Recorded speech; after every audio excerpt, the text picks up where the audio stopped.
नमस्कार मित्रों, English speaking course के सेकंड डे में आप सबका स्वागत है। आज अपन कुछ नए प्रकार के सेंटेंस बनाना सीखेंगे।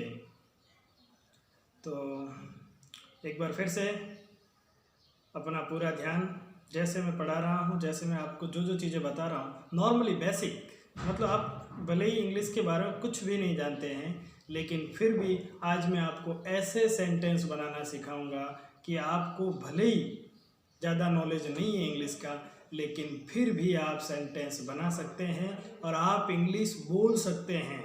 आज के इस जो वीडियो में बना रहा हूँ, इसके अंदर मैं ऐसे छोटे छोटे सेंटेंस बताऊंगा, आप खुद बोल सकते हैं उन सेंटेंस को। तो आइए उनको देखते हैं। तो मित्रों आज का अपना जो टॉपिक है, जिसमें अपने को सेंटेंस बनाने हैं, वो है आई हैव।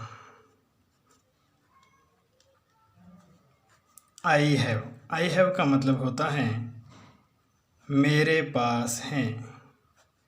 आई हैव का मीन्स होता है मेरे पास हैं। अब आपको करना कुछ नहीं है, बस इतना याद रखना है, आई हैव मीन्स मेरे पास हैं। मेरे पास हैं यह दर्शाने के लिए अपन इंग्लिश में कहते हैं आई हैव।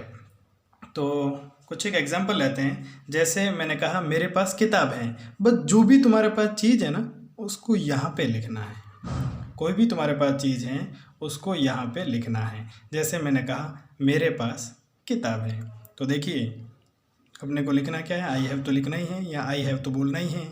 आई हैव किताब है तो यहाँ लिख देते हैं आई हैव बुक। बस हो गई इंग्लिश।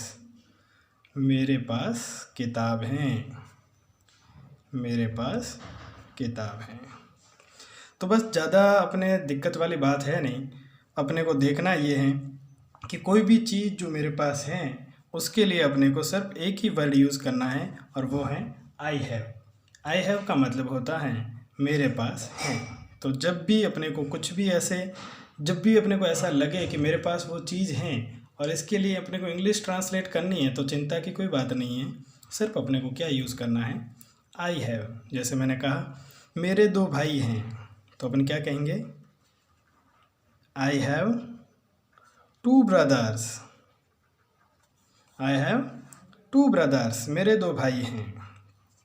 I have 2 brothers. उसी प्रकार से जैसे तुम्हें कहना हो कि मेरे पास पेन है, तो सीधा सा स्पष्ट बोलना है आई हैव पेन, मेरे पास पेन है। जैसे और मैं एग्जांपल देता हूँ कि तुम्हें कहना हो मेरे पास कुर्सी है। अब देखिए मेरे पास कुर्सी है। अब यहाँ पे मेरे पास हैं, इसके लिए अपने को क्या लिखना है, सीधा सा अपने को पता है कि इसके लिए अपने को आई हैव लिखना है। बाकी क्या बचा, कुर्सी। सब कुर्सी को क्या कहते हैं, चेयर।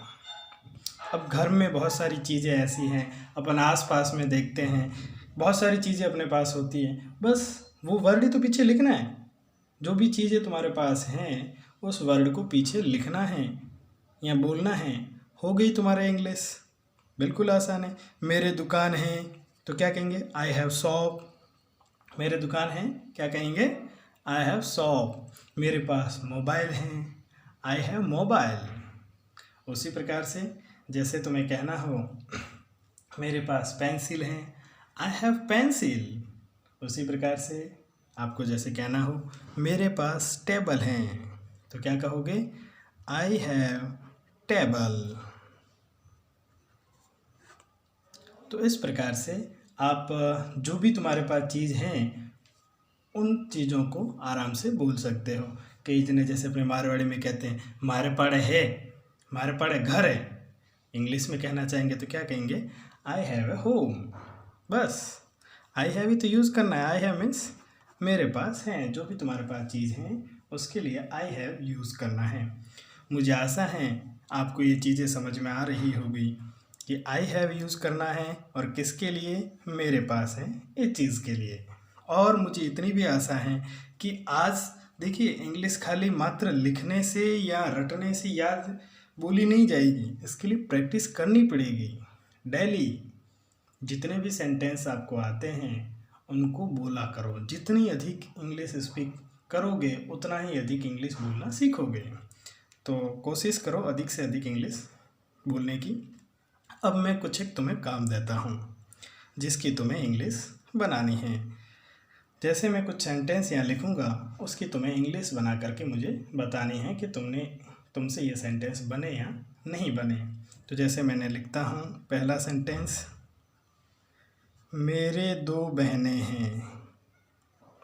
अब तुम कहोगे सर यहाँ पास तो नहीं लिखा कि मेरे पास 2 बहनें हैं। इसका ऐसा मान लिया जाता है कि मेरे पास 2 बहनें हैं, यही तो हुआ ना, मेरे 2 भाई हैं, बस एक ही बात है। मेरे पास घर हैं। उसी प्रकार से आप लिख सकते हो, मेरे पास किताबें हैं। उसी प्रकार से कुछ एक और लिख के देता हूँ, जैसे मेरे पास पंखा है। और 5वां और अंतिम सेंटेंस तुम्हारे लिए जो लिख के दे रहा हूँ वो है, मेरे पास फुटबॉल हैं। तो इन 5 ही सेंटेंस की तुम्हें इंग्लिश बनानी है और कोशिश करना अधिक से अधिक इंग्लिश बोलने की। Thank you so much. Thank you.